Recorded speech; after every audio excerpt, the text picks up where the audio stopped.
yan.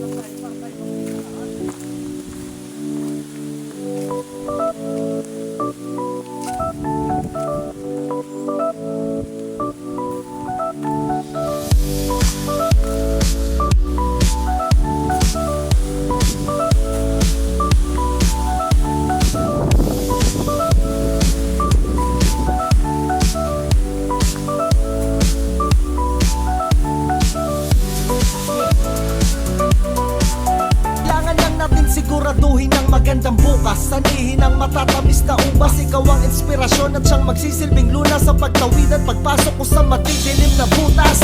Tiis-tiis lang, alam kong kaya natin to. Bubuksan ko lang ang lahat ng nakasarang pinto. Wala nang makakapagpahinto. Ang magandang bukas para sa atin, hayaan mo na hanapin ko.